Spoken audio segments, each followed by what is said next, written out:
Hello, सभी को नमस्कार। दरअसल इस कोरोना या क्या कहूँ मैं, इसे कुछ के प्रोनाउंसिएशन कुछ है, किसी का कुछ, एनीवे मैं इसे कोरोना ही कह देती हूँ। तो कोरोना की वजह से दो प्रॉब्लम्स बनी। एक तो ये कि इन्फेक्शन का बहुत बड़ा डर, तो लोगों को घर के अंदर कैद कर दिया गया। अब दूसरी प्रॉब्लम बनती है कि वो पढ़ाई लिखाई की बहुत बड़ी प्रॉब्लम बन रही है। आप सबने भी महसूस किया होगा। तो पढ़ाई लिखाई का ये कुछ चल पड़ा है कि ऑनलाइन पढ़ाओ। आप ये समझो, हम लोग टीचर्स हैं तो हम जानते हैं कि जब क्लास में हमारा फेस टू फेस बच्चे से होता है, आई टू आई कोऑर्डिनेशन होता है, तब तक तो बच्चा पढ़ता नहीं। तो ये जो दूसरा तरीका है, हमें क्या पता बच्चा कैसे रिएक्ट कर रहा है, क्या कर रहा है, क्या नहीं कर रहा है। हमने तो वहाँ से बोला, पढ़ाया और उसको कुछ क्वेश्चन आंसर्स दे लिए, उसने लिख लिया। लिखने के बाद आंसर्स मिल गए तो ठीक, सब तो दे नहीं रहे। और इधर क्लास में हम उनको फोर्स करते हैं कि नहीं, आज नहीं, आज तुम आंसर करोगे। तो एक एनकरेजमेंट बच्चे का होता है। फिर दूसरे बच्चे जो बहुत ज़्यादा इंटेलिजेंट है, वो भी थोड़े से सबड्यू होते हैं कि नहीं, आज वो बच्चा करेगा। तो इस तरीके से साइकोलॉजिकली इनको ट्रीट किया जाता है और उसके रिजल्ट्स बहुत अच्छे होते हैं। तो मैं यही सोच रही थी कि एक तो सारा पूरी तरीके से this is of course in a mess, total mess है सब कुछ। नहीं समझ में आता कि ये किस लिए किया जा रहा है। अगर इसमें सिर्फ कमर्शियल पर्पस देखा जाए कि फीस को लेने का तरीका वो पेरेंट्स देने से नहीं, क्योंकि उनके पास भी 10 लॉजिक्स है ना, तो वो देना शुरू कर देते हैं। इधर टीचर्स का payment depends upon the fee payment, वो तो फिर उधर प्रॉब्लम बन रही है। तो ये एक बहुत बड़ी समस्या बन रही है। इसे तो देखिए दूसरी तरीके से सेटल भी किया जा सकता था कि आप और हम थोड़ा थोड़ा समझ रहे हैं कि इस प्राकृतिक आपदा को, इस नेचुरल कैलामिटी को हम एक हद तक प्रिकॉशन लेके अपने को बचा सकते हैं, लेकिन बदल नहीं सकते, क्योंकि ये कहीं और से आ रही है, इसका सोर्स कहीं और है, इसका उद्गम कहीं और है। तो फिर ऐसा करते कि हम इसके अकॉर्डिंग थोड़ा सा कुछ अपने आप को संभाल लेते तो ज़्यादा अच्छा होता। जैसे कि अभी अमेरिका ने तो डिक्लेयर ही कर दिया ज़ीरो सेशन का, बहुत अच्छा स्टेप था, वेरी नाइस स्टेप टेकन। कि जब आधी अधूरी पढ़ाइयाँ हो रही हैं तो इसमें इस तरीके का अगर हम खोलते हैं, ऑनलाइन करते हैं, ये करते वो करते, तो मेरे ख्याल से ये बहुत ज़्यादा is not going to benefit the child much. और हमारा प्राइम कंसर्न चाइल्ड होता है। अब बच्चा सफ़र कर जाए तो ऐसा कर लेना चाहिए था। जहाँ तक मैं सोचती हूँ, सुझाव तो हर कोई दे सकता है ना, तो मैं भी सुझाव दे रही हूँ कि भाई जहाँ तक अभी भी कुछ ऐसी अटकलें लग रही कि सितंबर तक ये पोजीशन नॉर्मल नहीं आएगी। मान लीजिए सितंबर से भी आगे वो आगे एक्सटेंड हो जाती है, वो चली जाती है अक्टूबर नवंबर तक, तो फिर बेहतरीन यही होगा, तब तक by that time everything will come under control.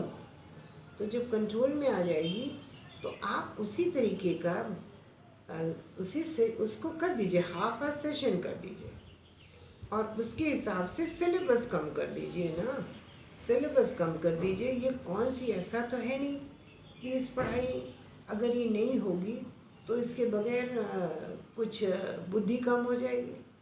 बुद्धि तो जिसकी जो है वही बनी रहेगी।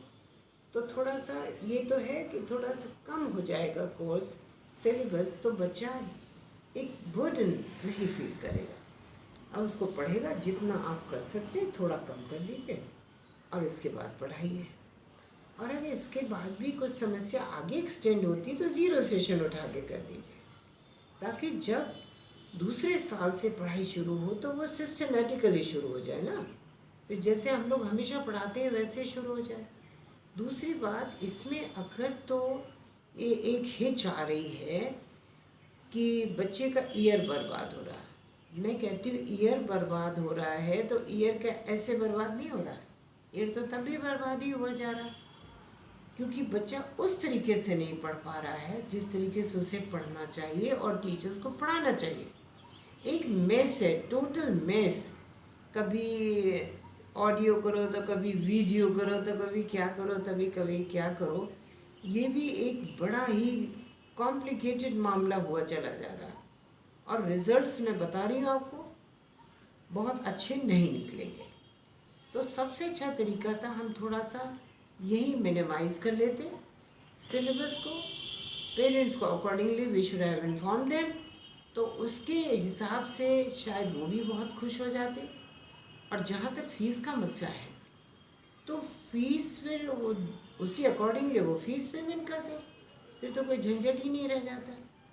वो फ़ीस पेमेंट करते, उसी हिसाब से हम टीचर्स को, उसी अकॉर्डिंग से हम टीचर्स को पेमेंट कर देते। उसे सही सलामत 2% की बात जिसको पुराने लोग कहा करते तो 2 टूक, बल्कि टके भी नहीं 2 टूक बात हो गई। ये ऐसा कर लिया जाता तो बहुत अच्छा लगा, ना बच्चे को परेशानी, ना टीचर्स को, ना पेरेंट्स को, सभी तीनों एट ईज हो जाते। तो तब तो आप लोगों ने सोचा नहीं, और तमाम ऑनलाइन और भी जाने कितने कितने डिवाइसेस का हम हेल्प ले रहे हैं। ऐसा नहीं है कि वो हमें पूरी तरीके से रिजल्ट्स को अच्छा करके ही देंगे, ऐसा बिल्कुल नहीं है।